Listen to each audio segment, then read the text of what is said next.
Bienvenidos a todos. Hoy vamos a profundizar en el tema de la nutrición. Más específicamente, hablaremos sobre cómo el azúcar impacta en tu salud. Y para esta conversación, tenemos el honor de contar con el Dr. Robert Lustig. El Dr. Lustig no solo es profesor y un destacado endocrinólogo en la Universidad de California en San Francisco, sino que también es un reconocido autor de múltiples libros superventas del New York Times, algunos de los cuales quizá hayan escuchado o leído, como Fat Chance y Metabolical.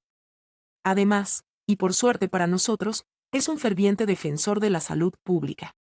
El Dr. Lustig ha ganado atención a nivel mundial gracias a sus investigaciones y charlas públicas sobre los efectos del azúcar y los alimentos procesados en la salud metabólica. Bienvenido, Dr. Lustig. Es realmente un honor tenerlo hoy aquí con nosotros para compartir sus conocimientos y perspectivas. Un placer, Cristina. Tengo que confesar que mi libro favorito de los suyos es The Hacking of the American Mind. También es mi favorito. Combinó muy hábilmente muchos aspectos de lo que enfrentamos como consumidores. Es realmente revelador en muchos niveles. Quería preguntarle, ¿qué lo motiva a hacer lo que hace con tanto entusiasmo y dedicación? Porque, para mí, parece que esta batalla es como la de David contra Goliat. Debe tener una fuerza interior que lo impulsa y lo mantiene adelante. Bueno, esa es una buena pregunta. Lo que puedo decir es que no llegué a esto con una agenda. Realmente no tenía interés en ser una figura pública ni en expresar mis opiniones públicamente.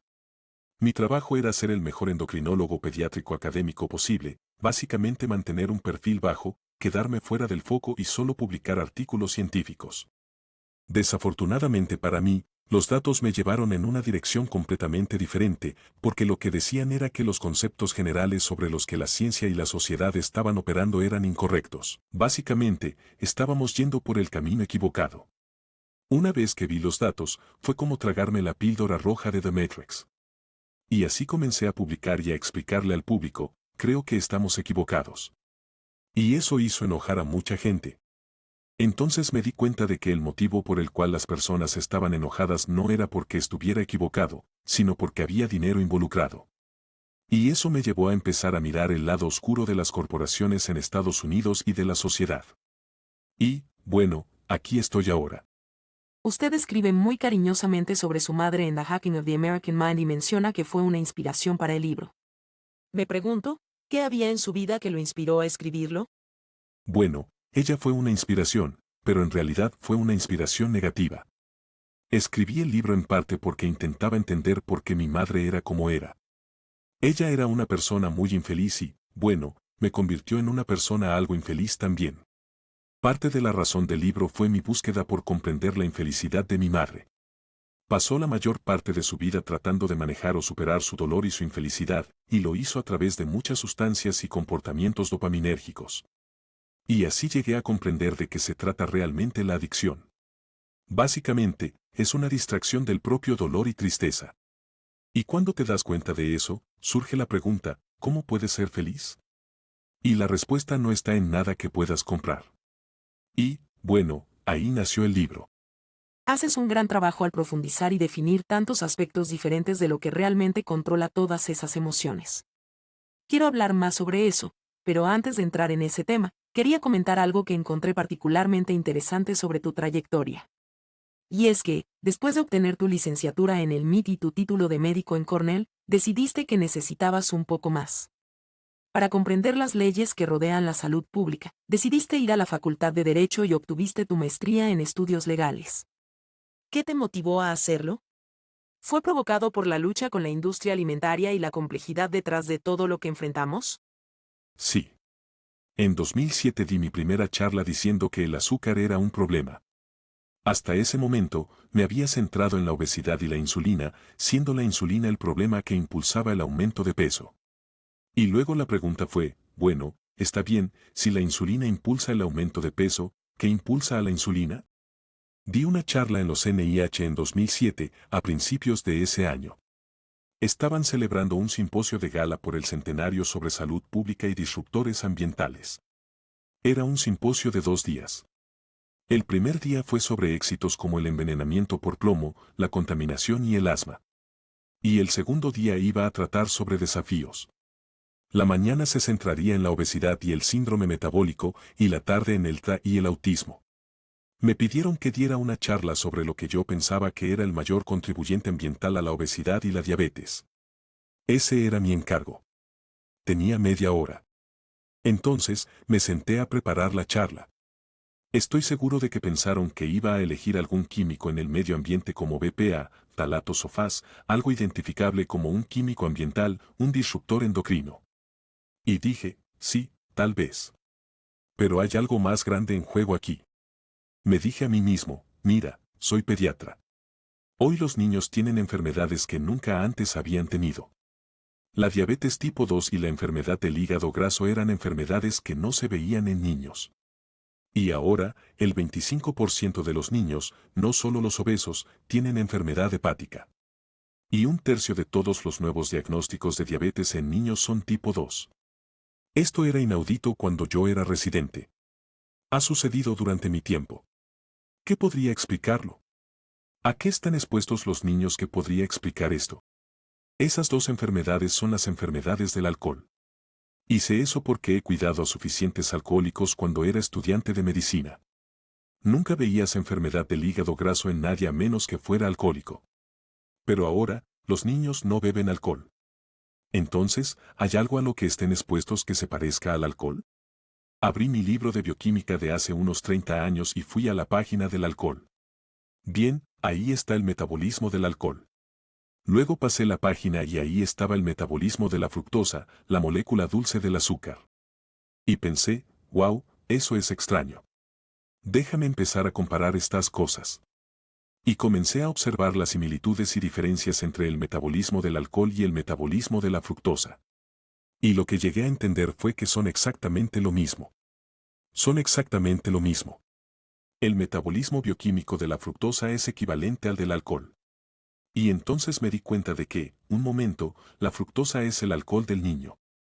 La gran diferencia entre los dos es que, para el alcohol, la levadura hace el primer paso llamado glucólisis, mientras que para la fructosa, hacemos nuestro propio primer paso. Pero después de eso, son exactamente lo mismo. No hay diferencia. Entonces, tiene perfecto sentido que los niños desarrollen las enfermedades del alcohol sin consumir alcohol. Así que preparé esta presentación y dije esto al NIH. Era un simposio. Di mi presentación y recibí aplausos. Luego fue la pausa para ir al baño.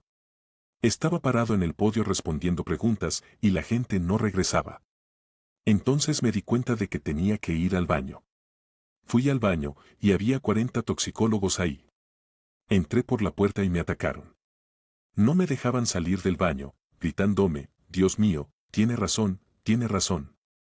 Tienes que contarle esto al mundo entero. Y supongo que eso es lo que he estado haciendo desde entonces. Si logré que 40 toxicólogos se alteraran tanto, algo tiene que estar muy mal, ¿sabes?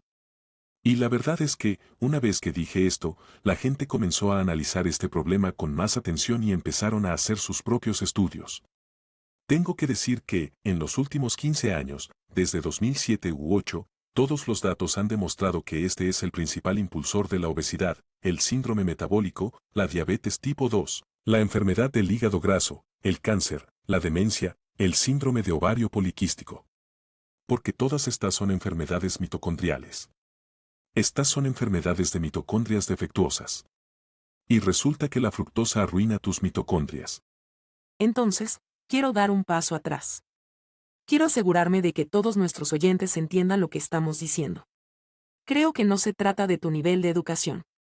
Se trata realmente de si alguna vez le has prestado atención a esto. Y cuando lo haces, puedes entenderlo mejor. Tú te refieres al azúcar como un compuesto que contiene dos moléculas, una de glucosa y una de fructosa, si entiendo correctamente. La glucosa es la que da energía a nuestros músculos, nuestro cerebro, etc. Y esta molécula de fructosa es la que produce algo de energía, pero también grasas. No produce energía. Y esa es parte del enigma. Depende de cómo definas energía. Si estamos hablando de energía física, es decir, calor, como si la explotas en un calorímetro de bomba, entonces sí, produce energía. Da 4 calorías por gramo. Pero si la colocas en una célula y esperas que la célula convierta la fructosa en energía, no lo hace. De hecho, consume energía. Y la razón es que no somos calorímetros de bomba. No funcionamos con calor. Funcionamos con ATP, trifosfato de adenosina. Esa es la sustancia química que contiene la energía en la célula y a la que la célula accede para realizar todas sus funciones metabólicas y para generar energía. Si no generas ATP, no estás generando energía. Y resulta que la fructosa realmente inhibe la generación de ATP. Entonces, si la explotas en un calorímetro, es energía. Si la pones en una célula, consume energía. Entender esta diferencia es esencial para comprender el concepto de salud metabólica y cómo es tan diferente de este concepto de calorías. Por eso mi hashtag es Kill the Calorie, mata la caloría. Sí, y por eso dices, no mires las calorías, no cuentes calorías porque, a largo plazo, eso no funciona. Si contaras ATP, eso funcionaría, pero es difícil de hacer. Pero al menos ese sería el indicador de la salud metabólica, la generación de ATP. Estaba investigando un poco sobre esto y me intrigó mucho la idea de qué es el azúcar. Empecé a leer cuidadosamente diversas etiquetas de alimentos para ver si podía identificar qué ingrediente podría ser ese tipo de azúcar dulce. Y tengo que decir que fue bastante confuso. Por ejemplo, fui a mi tienda local de alimentos saludables y recogí productos al azar. Leí los ingredientes buscando lo que pensaba que podrían ser los ingredientes dulces. No sé si podemos llamarlos a todos azúcar. Necesito tu ayuda con eso. Pero déjame compartir lo que encontré: azúcar de caña pura, azúcar orgánica, azúcar moreno, azúcar de alcohol, y este me dejó particularmente perplejo porque estaba en una galleta: azúcar de fruta monje, fructosa, jarabe de maíz alto en fructosa, azúcar de caña orgánica, jarabe invertido de caña, sólidos de jarabe de arroz, jarabe de agave, jarabe de arroz integral, miel y jarabe de arce.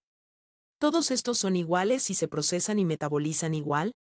La respuesta corta es que todos son iguales, excepto que se producen de manera diferente. Pueden provenir de diferentes fuentes, pero en última instancia, son lo mismo. De hecho, mencionaste probablemente unos 20 ahora mismo. Hay 262 nombres para el azúcar. Y puedes encontrarlos en mi sitio web, robertlustich.com, bajo el encabezado repositorio de azúcar.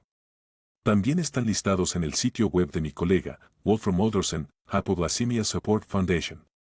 Si visitas hipoglicemia.org, puedes encontrar todos los 262 nombres para el azúcar. Y en realidad estamos agregando más todo el tiempo. Es un proyecto vivo que estamos realizando con HSF. En resumen, la industria alimentaria utiliza todos esos nombres. Y la razón es que al usar nombres diferentes, pueden enumerarlos como número 5, número 6, número 7, número 8 o número 9 en la etiqueta de información nutricional. Pero cuando los sumas, son el número 1. Están escondiendo el azúcar a plena vista. Utilizan nombres diferentes para el azúcar que no sabes que son azúcar. Por ejemplo, jarabe invertido de caña. ¿Cómo sabrías que eso es azúcar? ¿Demerara? ¿Panoxia? ¿Puré de manzana? Suena como si fuera manzana, pero no, eso es azúcar. Jugo de caña evaporado es otro que usan mucho en el yogur. Estas son todas maniobras de la industria alimentaria específicamente para esconder el azúcar a plena vista. Hice esto porque nuestro coordinador, durante 1 año y medio, trabajó en General Mills y asistió a esas reuniones. ¿Cómo? ¿Dónde vamos a esconder el azúcar en este producto? Esta es una estrategia bien establecida y bien pensada por parte de la industria. Fue particularmente desconcertante leer alcohol sugar. ¿Qué es eso? Bueno, probablemente lo que quisieron decir es sugar alcohol, alcohol de azúcar. Es más probable que sea eso y quizás, ya sabes, lo cambiaron para confundirte aún más. Pero, ya sabes, los alcoholes de azúcar son como sorbitol, manitol, xilitol, eritritol. Son alcoholes de azúcar. Tienen algún valor calórico. Son algo dulces, no son muy dulces. Tienes que usar más cantidad para obtener más dulzura. Pero también tienen volumen, por lo que pueden ayudar en cosas que necesitan volumen, como una galleta, porque ocupan espacio. Retienen agua, lo cual es en realidad un problema. Es bueno para mantener algo húmedo, pero es malo porque cuando lo consumes, no se digiere completamente.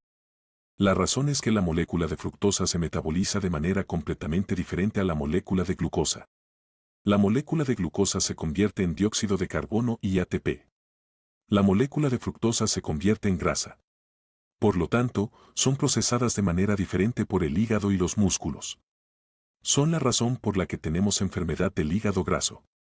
Son la razón de la grasa en los músculos. Son la causa de la resistencia a la insulina, la grasa en el hígado y la grasa en los músculos. Eso es lo que impulsa las enfermedades metabólicas crónicas. Ahora bien, la glucosa no es perfecta. La glucosa genera una respuesta de insulina y esta respuesta puede generar aumento de peso, pero usualmente es grasa subcutánea, que es donde tu cuerpo quiere almacenar la energía. No quiere poner la energía en el hígado, quiere almacenarla en el flotador alrededor de tu abdomen. ¿Quieres ese flotador? No. Pero, desde el punto de vista de la salud, tener un flotador es mucho mejor que tener un hígado graso. Solo para aclarar, los alimentos que contienen glucosa son cosas como granos, nueces, vegetales y alimentos ricos en almidón como pan, arroz, pasta y papas. Los alimentos que contienen fructosa son cosas como miel, jarabe de arce, comida rápida y alimentos procesados. Hay 5 edulcorantes calóricos que contienen fructosa: sacarosa, azúcar de mesa, jarabe de maíz de alta fructosa, jarabe de arce, miel y agave. Por falta de una mejor palabra, todos son básicamente equivalentes. Todos tienen glucosa y fructosa. Así que la glucosa no es el problema, pero la fructosa sí lo es. La glucosa es la energía de la vida. Cada célula en el planeta puede quemar glucosa para obtener energía. La glucosa es tan importante que, si no la consumes, tu cuerpo la produce. La fructosa, por otro lado, no participa en ninguna reacción bioquímica en ninguna célula animal del planeta que requiera fructosa dietética. Es completamente vestigial para toda la vida animal. Es un remanente de nuestros ancestros vegetales. Es por eso que ellos son plantas y nosotros no y, sabes, afecta negativamente la función mitocondrial. ¿Por qué afecta negativamente la función mitocondrial? Esa es una muy buena pregunta. Es una pregunta extremadamente buena. Y la respuesta es porque cada célula de tu cuerpo tiene que quemar y crecer, pero no al mismo tiempo. Cada célula de tu cuerpo, en algún momento de su vida, tuvo que crecer y en otro momento tuvo que quemar. Ahora imagina que la fructosa es madera. Tienes una casa y tienes madera. Puedes usar cada pedazo de madera para uno de dos propósitos. Puedes usarlo como leña o para fabricar muebles. Pero no puedes usarlo para ambos. Cada pedazo de madera se puede usar para una cosa o la otra, pero no para ambas. Bueno, cada molécula de glucosa se puede usar para quemar y producir ATP y dióxido de carbono, o se puede usar para componentes estructurales como lípidos para las membranas que permiten que las células se dividan, o se puede usar para aminoácidos, o para ribosa para hacer nuevo ADN. De hecho, si quemas toda la glucosa hasta convertirla en dióxido de carbono, entonces no puedes usarla para estructuras, solo puedes usarla para energía. Por lo tanto, debe haber una manera de apagar las mitocondrias para permitir el crecimiento en esos momentos en que necesitas crecer. Hay dos tipos de células que necesitan crecer significativamente. Una son las células cancerosas y la otra son las células fetales. Y las células cancerosas y fetales tienen dos cosas en común: no tienen oxígeno y no tienen mitocondrias. Sin oxígeno, sin mitocondrias. Este es un fenómeno llamado el efecto Warburg, descubierto por Otto Warburg, quien ganó el premio Nobel en 1931 por descubrir que las células cancerosas no necesitan oxígeno para crecer. Fermentan el azúcar, no lo queman. Lo fermentan, como la levadura. Y obtienen algo de ATP para alimentar esas células. Pero, en última instancia, usan la glucosa para crecer. Bueno, las células fetales hacen lo mismo. Así que, cuando una célula está en modo de crecimiento, no quieres que tus mitocondrias trabajen. Por lo tanto, debe haber una forma de detenerlas. La fructosa es la forma de detenerlas. La fructosa pone a la célula en modo de crecimiento en lugar de modo de quema porque, básicamente, inhibe tus mitocondrias. Así que las células cancerosas no tienen mitocondrias, las células fetales no tienen mitocondrias, pero tus células normales sí tienen mitocondrias. Sin embargo, tienes una forma de ponerlas a dormir, y esa forma es la fructosa. La razón, creemos, es que en tiempos antiguos solo había un momento del año en que la fructosa estaba disponible, la época de la cosecha. ¿Y qué venía después de la cosecha? El invierno. Entonces, evolutivamente, tenía sentido que la fructosa le dijera a tus mitocondrias, oye, deja de quemar, empieza a almacenar porque viene el invierno, tendremos 4 meses de hambruna y necesitamos acumular más grasa. Y lo último que queremos hacer ahora es quemar. Así que apaguemos nuestras mitocondrias específicamente para generar esa grasa y sobrevivir hasta la primavera. ¿Cómo ves? Así que, de hecho, hay un imperativo ecológico detrás de por qué la fructosa hace esto. Y si todos estuviéramos hibernando durante todo el invierno, tendría sentido. Pero no lo hacemos. Entonces, apagar tus mitocondrias cuando no es temporada de cosecha es el problema. Y ya sabes, el azúcar está disponible 365 días al año y está disponible en todos los alimentos, en cada alimento procesado a propósito, porque también es adictivo. Básicamente, activa el centro de recompensa en tu cerebro, diciendo, esto se siente bien. Quiero más. Así que comes más, y esto sigue y sigue. Y ahora tienes obesidad y síndrome metabólico. Quiero volver a algo que mencionaste antes. Cuando pienso en la función metabólica, una de las primeras cosas que me viene a la mente son las hormonas. El azúcar tiene este impacto en las hormonas que controlan nuestra capacidad para decir tengo hambre o no tengo hambre. Sí, absolutamente. Existe una hormona del hambre en tu estómago llamada grelina. La grelina es producida por las células en tu estómago. La grelina entra en el torrente sanguíneo y llega al cerebro. El cerebro dice, oye, los niveles de grelina están altos. Eso significa que mi estómago está vacío. Por lo tanto, tengo hambre. Voy a buscar algo de comer. Así que, cuando tus niveles de grelina suben, eso es una señal de hambre y de que debes comer. Entonces pones comida en tu estómago, los niveles de grelina bajan y eso dice, oye, ya no tengo hambre. Acabo de comer. Bueno, la fructosa no suprime la grelina. La glucosa sí lo hace, pero la fructosa no. Así que sigues comiendo. Estas son moléculas muy diferentes, la glucosa y la fructosa. Ahora, la industria alimentaria te dirá que una caloría es una caloría, el azúcar es azúcar, no importa. Y la razón es porque cada azúcar quema a 4 calorías por gramo. Y si fuéramos calorímetros de bomba, tendrían razón. Pero no lo somos. Y así es como básicamente alivian su culpabilidad, volviendo al concepto de calorías. Entonces, cada vez que escuches a alguien decir la palabra caloría, de acuerdo, o es un ignorante o un mentiroso. Y en mi clínica, si decías la palabra caloría, te echaba, porque significaba que no entendías. Tengo amigos que, en lugar de agregar azúcar a su café, usan edulcorantes artificiales como sucralosa o stevia. No estoy seguro de si la stevia es artificial. Lo que sea que venga en esos pequeños sobres rosados, blancos o azules. Y también tengo amigos que dicen que beben refrescos, pero la versión cero, también conocida como la versión dietética. ¿Sabemos cómo estos edulcorantes artificiales impactan nuestro metabolismo? ¿Es de la misma manera que la fructosa? No, es diferente. Es diferente. Estos edulcorantes no nutritivos, algunos son artificiales y otros son naturales. La stevia y el monk fruit son naturales. El eritritol es natural. La alulosa es natural. Otros, por supuesto, no son naturales como el neotame, el aspartame y la sucralosa, que no son naturales. Tienen diferentes impactos, pero en general, lo que hacen es proporcionar dulzura a la lengua. El mensaje va de la lengua al cerebro, viene azúcar, porque el cerebro no sabe que no es azúcar. Entonces, el mensaje va del cerebro al páncreas, libera insulina. Así que aún obtienes una respuesta de insulina. Y si obtienes una respuesta de insulina, aún vas a dirigir energía a la grasa. Así que el hecho de que no tenga calorías no significa que no genere una respuesta de insulina. Eso es lo primero. Lo segundo es que varios de estos edulcorantes, no todos, pero varios de ellos, tienen efectos en el tracto gastrointestinal que son diferentes. Parecen alterar el microbioma, parecen alterar las uniones estrechas que mantienen unidas las células intestinales y crean lo que se conoce como intestino permeable. Y el intestino permeable permite el paso de proteínas dañinas, citocinas y lipopolisacáridos al torrente sanguíneo, lo que genera inflamación.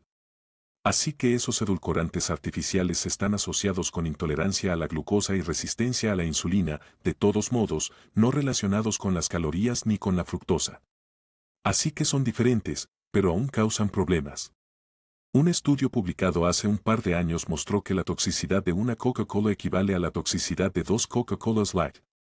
Así que, la mitad de malo no significa bueno, la mitad de malo significa la mitad de malo. Si piensas que, sin fructosa, sin calorías, podrías tomar 10 de ellos, en cuyo caso serían 5 veces peor. Sí. Creo que esa es realmente la correlación. Las personas beben más porque piensan que no es malo. Quiero preguntarte, porque hiciste un comentario sobre el impacto gastrointestinal y el intestino permeable.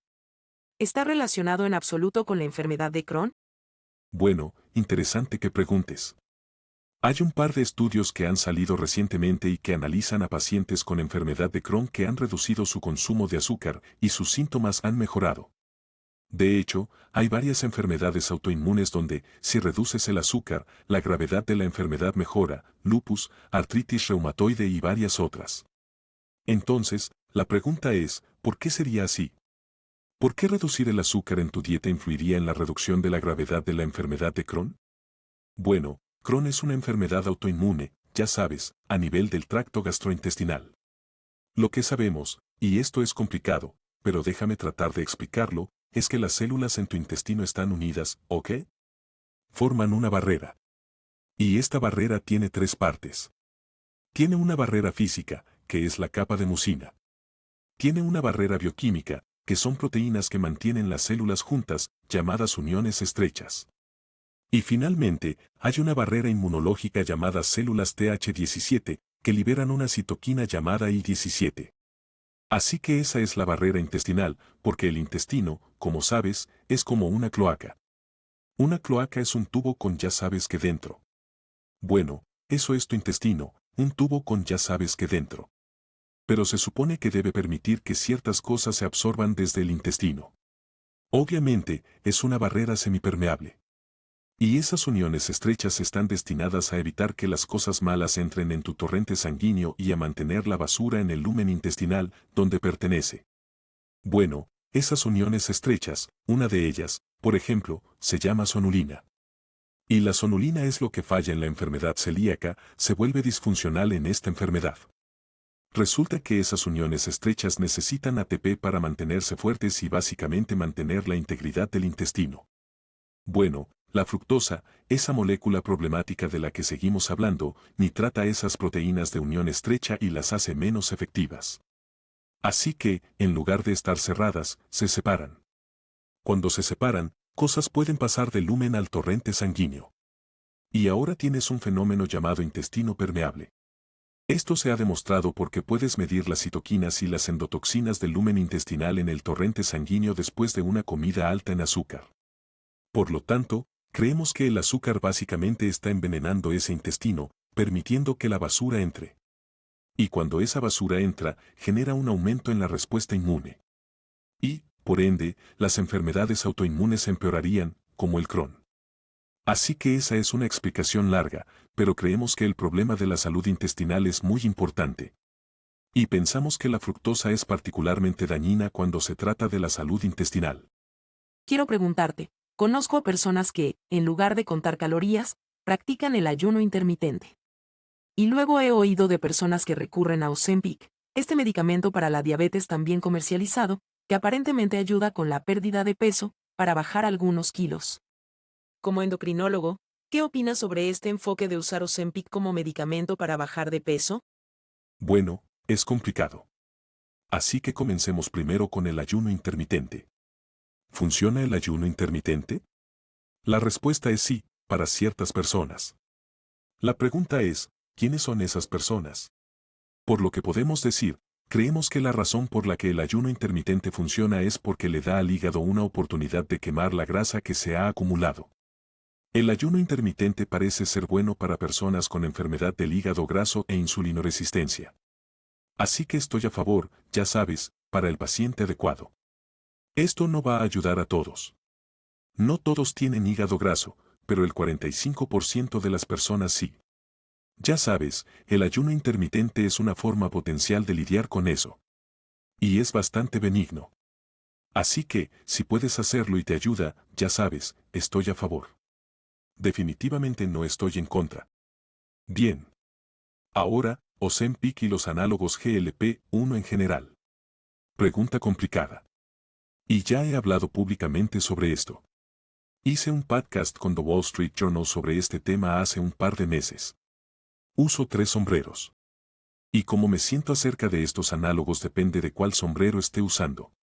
Tengo el sombrero de clínico, el de científico y el de salud pública. Así que, cuando uso mi sombrero de clínico, estoy feliz de que existan porque funcionan. Quiero decir, no hay duda de que, ya sabes, una proporción significativa de personas que toman estos medicamentos pierden peso, y eso es bueno. Y tenemos muchos pacientes que necesitan perder peso por una gran variedad de razones, mejora de la diabetes, enfermedad del hígado graso. Antes hacíamos cirugía bariátrica y Ozempic es mucho más barato y potencialmente más seguro, aunque no está claro todavía. Esa es una gran pregunta. Llegaremos a eso. Pero algunas personas lo necesitan. Y, ya sabes, como clínico, es mi trabajo intentar ayudar a las personas que necesitan ayuda. Ahora, desde el punto de vista científico, me cambio de sombrero. La pregunta es, ¿por qué funcionan? Bueno, funcionan en 2 lugares. El primer lugar es aquí, en el cerebro. ¿Qué hacen en el cerebro? Le dicen al centro de recompensa que se calme. Ahora, eso suena como algo muy bueno. Le dices al centro de recompensa que se calme. De hecho, están usando Ozempic para el alcoholismo. Están usando Ozempic para otras adicciones porque le dice al centro de recompensa que se calme. Eso podría ser algo muy bueno. Por otro lado, también podría ser algo muy malo porque las recompensas son lo que te hace levantarte por la mañana. Tenemos un antecedente en endocrinología, no tan antiguo. En 2006, había un medicamento disponible en Europa que nunca fue aprobado en los Estados Unidos. Se llamaba Rimonabant, nombre comercial Acomplia. Era un antagonista del endocannabinoide. Era el medicamento antimarihuana. Era el medicamento antiantojos. Básicamente bloqueaba donde la marihuana se une a las células cerebrales. Y causaba una cantidad significativa de pérdida de peso porque básicamente te impedía comer. Ya sabes, era el medicamento antiantojos y la gente perdía mucho peso. Fue aprobado por la Autoridad Europea de Seguridad Alimentaria. Y estuvo en el mercado durante 2 meses. ¿Y qué pasó? Bueno, hubo 21 suicidios en 2 meses con Rimonabant. Resulta que, si suprimes el sistema de recompensa tan severamente, no quieres levantarte por la mañana. No quieres vivir. Las recompensas son lo que te saca de la cama. Y si eliminas la recompensa, has eliminado el amor por la vida. Eso es un problema. Así que tenemos que ser muy cuidadosos. Ahora, se ha demostrado que estos análogos GLP-1 aumentan la tasa de depresión, pero no hemos visto ideación suicida o suicidios todavía. Pero debemos ser conscientes de eso. Ahora, el segundo lugar donde estos medicamentos actúan es en el intestino, en el tracto gastrointestinal. Disminuyen el vaciamiento gástrico. Disminuyen cómo el estómago deja pasar la comida. Ahora, esa es parte de la razón por la que funciona, porque si no estás moviendo la comida, ya no quieres comer porque sientes como que no quieres meter nada más en ti. Eso suena como algo bueno, hasta que no lo es. Entonces, número 1, causan náuseas y vómitos, lo cual le sucede a prácticamente todos los que toman estos medicamentos, al menos por un tiempo, ya sabes, hasta que se acostumbran. Pero también causa pancreatitis y gastroparesia. El estómago se vuelve como una piedra. El 3.4% de las personas que toman estos análogos GLP-1 desarrollan gastroparesia. Y para muchos, cuando dejas el medicamento, la gastroparesia permanece. Esto es un problema. Un gran problema.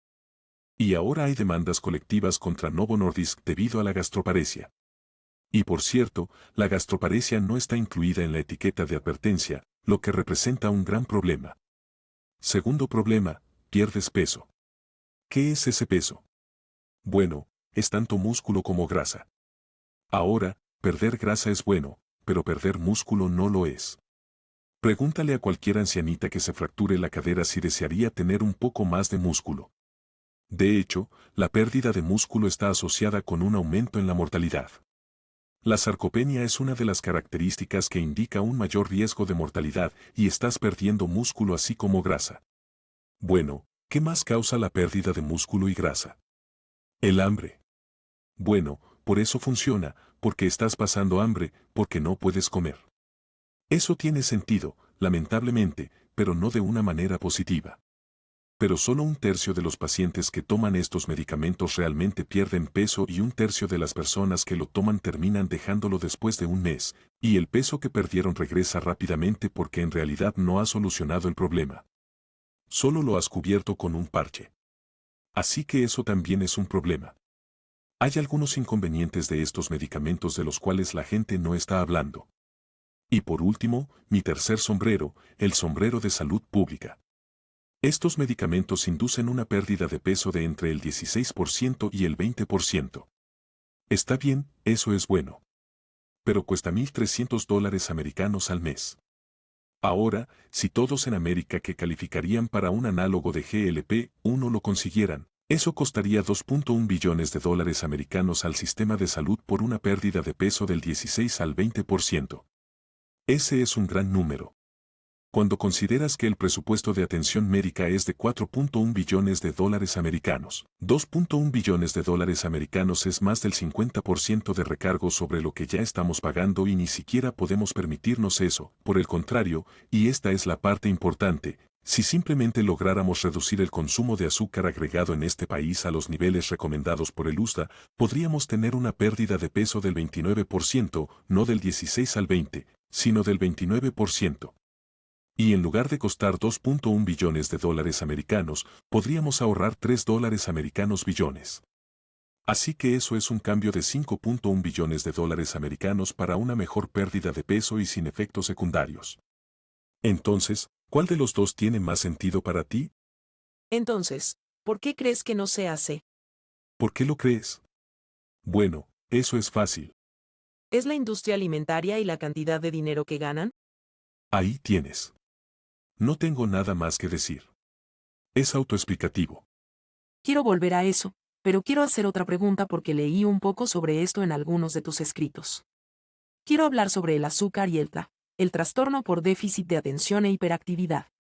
¿Cuál es el mecanismo por el cual el azúcar impacta nuestra capacidad para concentrarnos y está relacionado con el TDA? Bueno, esta es una pregunta complicada. Mi colega en Londres, la doctora Rachel Gao, es experta en esto y ha escrito un libro llamado Smart Foods for ADHD. Lo primero que debes hacer para reducir el TDA es eliminar el azúcar. Sabemos un poco por qué esto es así. Básicamente, ¿tienes hijos? Sí, 3. Entonces van a la escuela y hay fiestas de cumpleaños, y las fiestas de cumpleaños tienen tortitas, y los niños comen las tortitas y luego saltan por las paredes. Y ese es el fin de la lección. Entonces los maestros han aprendido que las tortitas se hacen al final del día, no a media jornada, porque una vez que salen las tortitas, ese es el fin de la lección. ¿Cierto? Bueno, ¿qué pasa ahí? Ese es un fenómeno que llamamos el subidón de azúcar. Y parte de la razón por la que esto sucede es porque la fructosa inhibe la función mitocondrial del SNC. Está agotando el ATP. Y ese ATP es necesario para que funcionen esas neuronas inhibitorias. Así que se estimulan. Y básicamente tienes hiperactividad, al menos por un periodo de tiempo, hasta que el efecto desaparece y haces nuevas mitocondrias. Así que pensamos que entendemos el mecanismo. Es un problema. Ahora, lo interesante es que hay muchos niños obesos. ¿Alguna vez has visto un subidón de azúcar en un niño obeso? Nunca. Eso es porque sus mitocondrias están agotadas. Interesante. Sabes, es curioso, cuando crecíamos, mi padre solía tomar cualquier botella de refresco que estuviera en la casa y tirarla por el fregadero. No quería que la bebiéramos. Era inteligente. De todos modos. Este es un problema y la gente no lo entiende. La gente no ve porque el azúcar es diferente de cualquier otra caloría. Pero de hecho, sí lo es porque tiene estos efectos en las mitocondrias que son muy diferentes de otros alimentos. La industria alimentaria y la farmacéutica realmente no quieren que lo sepas. Y esa es una de las razones por las que escribí libros y trato de sacar esta información al público para que puedan prepararse y armarlos adecuadamente. Mencionas que las comunidades de bajos ingresos están desproporcionadamente afectadas por este problema nutricional, y me pregunto cómo abordar el problema. Y sé que esto se desvía un poco de nuestra conversación principal sobre nutrición, pero ¿por qué no prohibir la compra de cualquier bebida carbonatada o cualquier cosa etiquetada como bebida o refresco, si estás utilizando cupones de alimentos para hacer la compra? Es decir, si no proporciona una cierta cantidad de nutrición, no se puede pagar con cupones de alimentos. Bueno, es una muy buena pregunta. Y puede que sepas o no que testifiqué en una audiencia del Congreso en la Cámara de Representantes el 22 de mayo de este año. Fue en el Subcomité de Agricultura del Comité de Asignaciones de la Cámara. Y trataba exactamente de eso, si podemos eliminar los refrescos de SNAP por esa razón. Y me convocó el presidente del Subcomité de Agricultura, su nombre es Andy Harris. Es un congresista de Maryland, uno de Baltimore. Y es republicano. Es un médico de cuidados intensivos, anestesiólogo de Hopkins. Así que lo entiende, lo comprende, ha estado allí, entiende la bioquímica, y convocó esta reunión específicamente para investigar si podemos quitar los refrescos de SNAP. ¿Y podemos? No, no podemos. Y la razón por la que no podemos es porque la gente, número uno, piensa que se trata de calorías, no porque el azúcar sea una toxina mitocondrial específica. Esa es la primera razón. Entonces, ¿por qué penalizar a las personas por consumir azúcar si solo se trata de calorías? Y la segunda, los demócratas en el comité estaban casi exclusivamente en contra de esta medida porque piensan que si quitan los refrescos, pronto quitarán todo de SNAP. Y entonces, su trabajo es básicamente mantener SNAP tal como está. Y el argumento que usan es que quitar los refrescos de los beneficiarios de SNAP es regresivo para los pobres. Ok, más trabajo por hacer allí. Mucho más. Entonces quiero dar un paso atrás y abordar el panorama general. ¿Es peligroso mirar solo un ingrediente? Recuerdo que en algún momento se decidió que había demasiado sodio en los alimentos, y seguro que por muy buenas razones, y de repente apareció una gran cantidad de productos bajos en sodio en las estanterías. Luego hubo algo sobre las grasas y tenemos un montón de versiones bajas en grasa de productos. Me pregunto si alguien vendrá y dirá, bien, vamos a quitar el azúcar y agregar algo más, posiblemente igualmente o más dañino. Entonces, en lugar de regular un ingrediente a la vez, siento que las reglas deberían ser más robustas cuando se trata de algo tan fundamental como la nutrición. ¿Qué piensas al respecto? Ese es un muy buen punto. Es un muy buen punto. Y es cierto que cada vez que hemos apuntado a un alimento específico, lo que ha pasado es que hemos creado otro monstruo. Así que intentamos derrotar a uno y creamos otro, y estoy de acuerdo con eso. Todos nos dijeron que fuéramos bajos en grasa, ya sabes, y así fue como terminamos en este lío. Entonces, lo del bajo sodio es complicado, pero déjame tratar de explicártelo. ¿Consumimos demasiado sodio? Claro. Pero sabes que, nuestros antepasados también consumían demasiado sodio. De hecho, consumían más sal que nosotros. Y no tenían este problema de hipertensión. Piénsalo de esta manera. Antes de la refrigeración, allá por los 1800S, principios de los 1900S, porque la refrigeración es un invento de alrededor de 1920, los barcos salían al Atlántico a pescar. Salmón atlántico o bacalao o lo que sea. Y salían durante meses a la vez. No es que salieran, dieran una vuelta y regresaran el mismo día. Salían durante meses a la vez y pescaban el pescado, pero el pescado se pudría si no tenían una forma de preservarlo, pero aún no habían inventado la refrigeración. Entonces, ¿cómo preservaban el pescado? Lo empacaban en sal. Y eso preservaba el pescado. Bueno, entonces el pescado absorbía esa sal. Así que nuestros antepasados consumían 15 gramos de sal al día. Y no tenían hipertensión. Y la razón por la que no tenían hipertensión es porque nuestros riñones eran muy hábiles para deshacerse del exceso de sal. Hoy en día, estamos consumiendo en promedio 6.9 gramos de sal al día. Entonces, estamos consumiendo un 60% menos de sal que nuestros antepasados. Pero tenemos un gran problema con la hipertensión. Y la razón es que nuestros riñones no están eliminando el exceso de sal. Antes lo hacían, y ahora no. Si nuestros riñones pudieran eliminar la sal no sería un problema. Es solo porque los riñones no están eliminando la sal que tenemos un problema. Entonces, ¿por qué los riñones no están eliminando la sal? Respuesta en una palabra. ¿Azúcar? Insulina. La hormona insulina causa la reabsorción de sodio a nivel renal. Y ahora todos somos hiperinsulinémicos y resistentes a la insulina como parte de nuestro síndrome metabólico.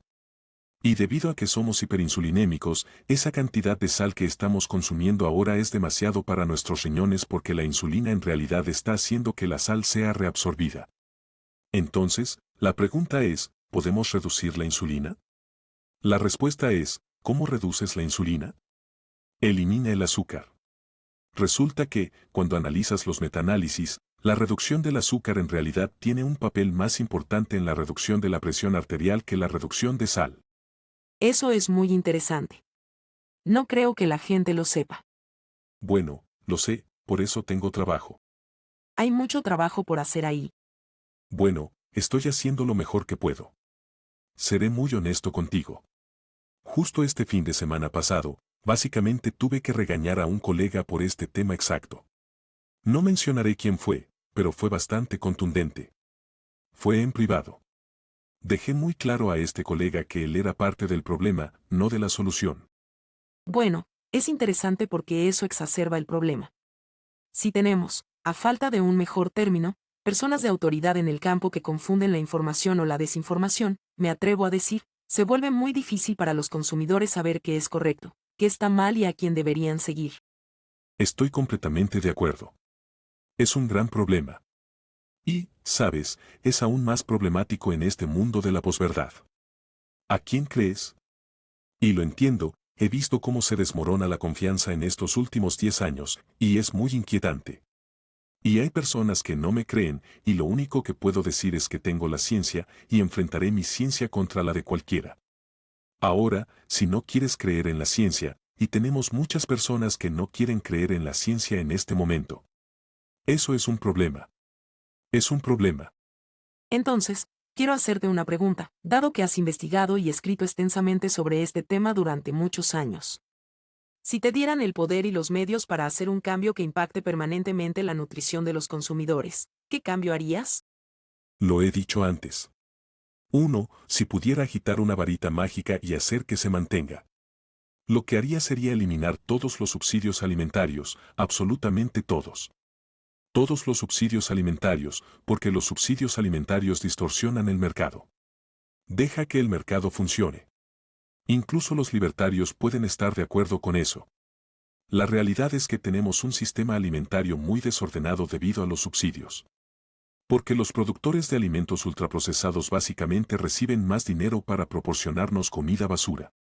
Entonces, la idea es que subsidias eso, por lo tanto producen más porque ganan más dinero y luego no puedes deshacerte de ello. Y si elimináramos eso, la comida mejoraría. Porque la industria alimentaria, lo único de lo que estoy muy seguro es que no les importa lo que vendan, siempre y cuando vendan. Es lo único que les importa. Solo se trata del dinero. Ellos mismos me lo han dicho. Me lo han dicho directamente en la cara. Dijeron, mira, podemos cambiar. Hemos tenido que cambiar antes. Tuvimos que cambiar cuando nos dijeron que fuéramos bajos en grasa. Podemos cambiar de nuevo con dos condiciones, no lo haremos solos y no podemos perder dinero. Interesante. Si elimináramos los subsidios, no lo harían solos y no perderían dinero. Entonces, la gente dice, sí, pero el precio de los alimentos subiría. En realidad, no. La Fundación Giannini de UC Berkeley, hace varios años, realizó un análisis de modelado haciendo exactamente esa pregunta. ¿Qué pasaría si elimináramos todos los subsidios alimentarios? Tiene que ser todos. Y resulta que el precio de los alimentos no cambiaría, excepto por dos productos que subirían, el maíz y el azúcar. Y esos son los dos que queremos que suban. Porque eso reduciría la disponibilidad efectiva. Y eso reduciría el consumo de azúcar, sin realmente causar una montaña rusa loca en términos de precios de los alimentos. Así que eso es lo que haría. Desafortunadamente, eso requerirá, ya sabes, el Congreso porque eso es parte del proyecto de ley agrícola. Y no es como si pudiera hacerlo por decreto ni nadie más puede hacerlo por decreto.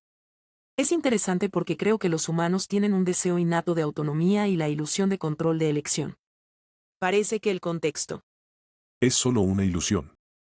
Bueno, porque el contexto moldea nuestras preferencias, lo que permite a los comercializadores y a los responsables de políticas influir en nuestras decisiones, ¿verdad?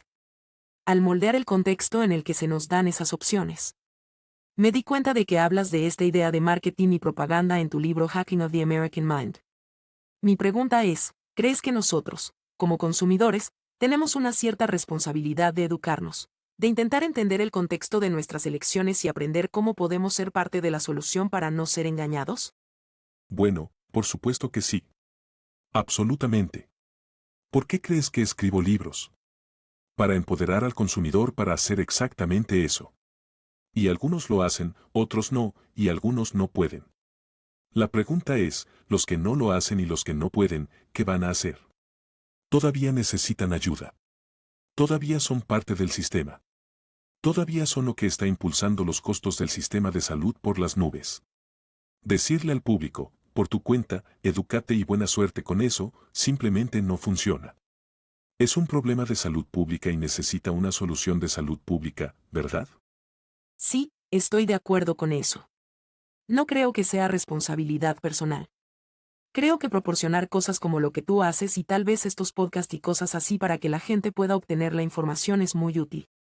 Cuantas más personas entiendan, más votos. Más votos, más políticos que harán lo correcto, porque, en última instancia, los políticos lideran desde atrás. Tiene que haber más votos que dólares.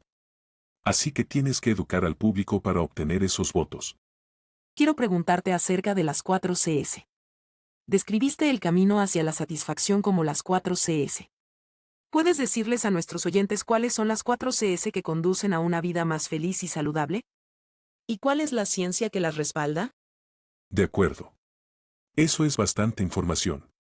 En mi libro The Hacking of the American Mind, hablo de dos bioquímicos, la dopamina y la serotonina. La dopamina es el neurotransmisor del placer. La serotonina es el neurotransmisor de la felicidad o la satisfacción. La dopamina es el neurotransmisor que dice, esto se siente bien, quiero más. La serotonina dice, esto se siente bien, no quiero ni necesito más. No son lo mismo, claramente. Bueno, la dopamina impulsa la adicción. La serotonina impulsa la felicidad. Todos quieren ser felices, pero vivimos en una sociedad impulsada por la dopamina. Prácticamente todo en la tienda está diseñado para aumentar tu dopamina, también para incrementar tu cortisol en términos de miedo y para disminuir tu serotonina. Entonces, la pregunta es, ¿cómo reducir tu dopamina, aumentar tu serotonina y disminuir tu cortisol? Esa es la pregunta. Resulta que no puedes comprar esas cosas. Son regalos de Dios y las hemos estado usando durante miles de años, pero en los últimos 50 años las hemos dejado de lado y básicamente necesitamos resucitarlas.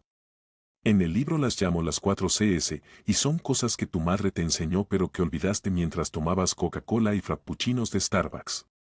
La primera C es conectar. Y conectar no significa en Facebook. Conectar significa conexión cara a cara. Ni siquiera lo que tú y yo estamos haciendo ahora, sino cara a cara. Y la razón es que cuando miras mi rostro, es interpretado por un conjunto de neuronas en la parte posterior de tu cerebro, en el lóbulo occipital, llamadas neuronas espejo. Esas neuronas están directamente vinculadas al núcleo del rafe dorsal, que genera serotonina. Hablar conmigo en persona, no en línea, sino en persona, sería un generador de serotonina por sí solo, relaciones, conexión. Esa es la primera cosa. La segunda C es contribuir. Y no significa a tu plan de retiro. Significa a los demás, como en Habitat for Humanity, educación o lo que sea. Dar de ti mismo a otros. Resulta ser un gran generador de serotonina. Y no tiene que ver con dinero. Nunca se trata de dinero. Dar es un generador de serotonina. Tomar, no lo es. La tercera C es cope, afrontar. Y afrontar significa básicamente atención plena, mindfulness, ejercicio y sueño. Todas esas cosas reducen el cortisol. Y el cortisol regula negativamente el receptor de serotonina. Si tienes menos receptores, básicamente obtienes menos felicidad. Así que tienes que practicar atención plena, hacer ejercicio y dormir. La cuarta C es cocinar, porque hay tres cosas en el suministro de alimentos que básicamente alteran la dopamina o la serotonina. La primera es el triptófano. El triptófano es el precursor de la serotonina y está en productos animales, no en productos vegetales, lo cual es un problema. La segunda es eliminar el azúcar, porque la fructosa es el mayor impulsor de la dopamina. Y la tercera es que necesitamos omega 3. Los omega 3 calman el cerebro y mantienen el cortisol mucho más bajo. Así que necesitas una dieta alta en triptófano, baja en azúcar y alta en omega 3. Número 2. Adolescentes. ¿Cómo hacemos que los adolescentes entiendan esto? Bueno, ellos mismos están comenzando a entenderlo. Lo que ocurre es que el mayor problema, por supuesto, es que los medios básicamente los bombardean con basura constantemente. Y esto es un problema enorme. ¿Cómo lidiamos con eso? Bueno, primero que nada, necesitamos educación nutricional en las escuelas, y estamos trabajando en ello. Pero no todos lo están haciendo. Tenemos un plan de estudios para enseñar nutrición incluso a estudiantes de segundo grado y seguir avanzando hasta el último año de secundaria. Porque los niños no saben qué es la comida, ni siquiera de dónde viene. Así que se necesita un plan de estudios. Hay que enseñarles esto desde temprano, dejar que lo vivan y lo experimenten. Otra cosa que tenemos que hacer es llevar comida real a las escuelas. Soy el director científico de una organización sin fines de lucro aquí en el área de la bahía llamada EatReal. Puedes encontrarla en línea en eatreal.org. Lo que hacemos es proporcionar modelos de negocio a los profesionales del servicio de alimentos en distritos escolares para que puedan llevar comida real a las escuelas de K-12 en todo el país. Actualmente tenemos 614 escuelas en 10 estados. El próximo año llevaremos esto a 20 estados, y nuestro objetivo es hacer de esto un modelo para la adquisición, distribución y consumo de alimentos en cada escuela de Estados Unidos.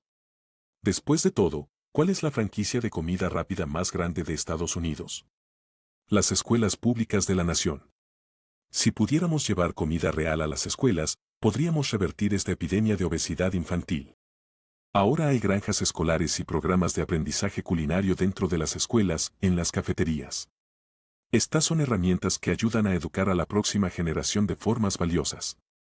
Luego, el niño llega a casa, la madre lo lleva al supermercado y el niño dice, oye, mira, una alcachofa. ¿Podemos tener eso para cenar? Y la madre responde, bueno, no sé cómo preparar una alcachofa. Y el niño dice, sí, pero yo sí. Entonces, el niño se convierte en una fuerza disruptiva positiva dentro del hogar. Así es como se puede dar vuelta a toda la situación. Otra cosa que debemos hacer es eliminar todo este contenido de las redes sociales relacionado con la comida. Es un problema desde cualquier perspectiva, pero especialmente relacionado con la comida, porque es ahí donde los niños aprenden sobre nutrición. Y, por supuesto, no están aprendiendo sobre nutrición, están aprendiendo cómo ser objeto de propaganda. Y con eso, les agradezco mucho su tiempo. Esta ha sido una conversación extremadamente enriquecedora y agradecemos a todos nuestros oyentes por sintonizar. Esperamos que hayan aprendido algo nuevo hoy y nos vemos la próxima vez. Al cerrar, quiero agradecerte por acompañarme en el podcast Su Cuaderno. Si te gustó lo que escuchaste, te pido humildemente que sigas y te suscribas para más contenido. Hasta la próxima, recuerde, entender nuestro cuerpo es el primer paso para empoderar nuestra mente.